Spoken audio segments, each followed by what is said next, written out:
It's strange how much you can come to hate silence. That night at Walmart, I craved noise, anything to break the stillness of the almost empty store. I was on the closing shift again, something I'd done 100 times, but tonight felt different. The air was thicker somehow, the lights a little too bright, like they were waiting for something to happen. I clocked in around 4 p.m. It's a Wednesday. Never too busy, but enough to keep me distracted for the first few hours. After dinner, though, the rush fades and the place gets eerily quiet. It's funny how Walmart, this massive store, can feel claustrophobic when it's just you and a couple of stragglers. I've worked here 2 years and I still can't get used to it. Tonight was different, though. I was supposed to have Brian with me. He's one of those guys who's constantly joking around, never takes anything seriously. You'd think that would be annoying, but when the store's dead like this, you'd kill for a bit of that stupid humor. But Brian called in sick, just my luck. So it was just me and Lisa, the manager on duty. She stayed up in the office most of the time, only coming down to check on the registers or count the till.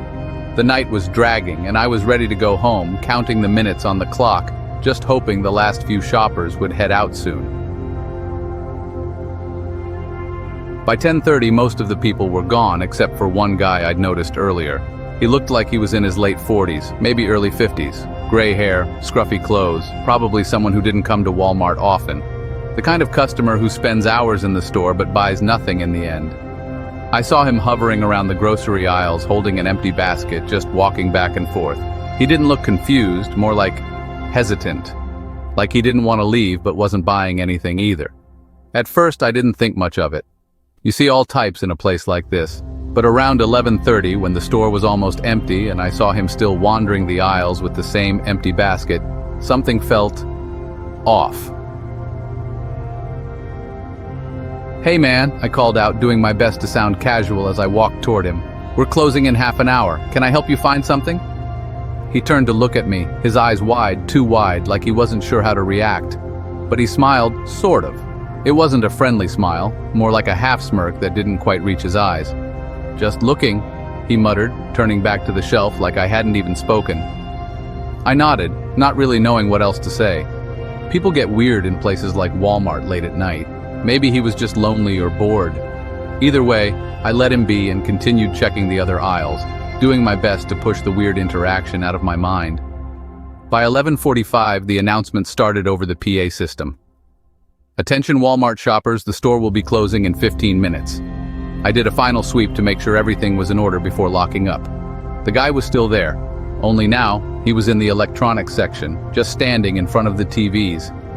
He wasn't looking at the screens though, just standing there. I was starting to feel uneasy. Something about the way he moved, no, the way he didn't move, was getting under my skin. I figured it was just the end of shift exhaustion, that itch you get when you've been on your feet all day. I didn't want to deal with him anymore, but I couldn't just ignore it. "Sir, we're closing in 10 minutes, I said, walking over to him again, my voice a little sharper this time. "You'll need to head to the front if you're going to buy something." This time he didn't smile. He just stared at me for what felt like a long time, his mouth slightly open like he wanted to say something but couldn't. Then, without a word, he turned and walked away, toward the back of the store. Now, if you've ever worked retail, you know that the back of the store is where things get weird. Customers aren't supposed to go there, past the staff doors, toward the stockroom. So when I saw him disappear into that part of the store, my heart started racing. "Hey, sir, you can't go back there!" I shouted after him, but my voice echoed off the empty aisles. No response. I walked faster, trying to catch up, but by the time I got to the back, the stockroom door was already swinging shut.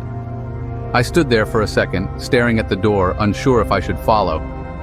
Something in my gut told me this was a bad idea, but I couldn't just leave him back there. I pushed the door open, the cold air of the stockroom hitting me instantly. The lights flickered as they always did. Maintenance was always behind on that kind of stuff. It was dead quiet except for the hum of the refrigerators and the faint buzz of the lights. I walked between the towering shelves, my footsteps sounding too loud in the silence. I couldn't see him. No movement, no sound. Just row after row of boxes and crates, shadows shifting with the flickering lights. Then I heard it. This faint rustling like someone moving slowly through the boxes, trying not to be heard. I called out again, "Sir, you need to come back to the front." The store's closed. My voice was shaking now. I was starting to regret coming back here alone. The rustling stopped, and for a second there was silence again. My heart was pounding in my chest, and I realized I hadn't taken a breath in too long. Suddenly there was a loud crash, like something heavy falling off a shelf. I jumped, my stomach doing somersaults. I wanted to run, but I forced myself to move toward the sound. I turned the corner of the last aisle, and there, on the floor, was an entire shelf of boxes, toppled over. But the guy, he wasn't there. I don't know why, but I panicked. Something about the empty space felt wrong, like he was hiding somewhere just out of sight, watching me. I backed up slowly, not taking my eyes off the shelves. My hand reached for the door behind me, and I pushed it open without looking back. As soon as I was back in the main store, I locked the stockroom door behind me and sprinted to the front. My hands were shaking so badly I could barely hold the keys. I didn't stop until I was outside, breathing in the cool night air, my heart racing in my chest. I never saw the guy leave, never saw him in the parking lot. But I wasn't about to go back in and check the cameras. Lisa was furious when I told her I locked up early, but I didn't care.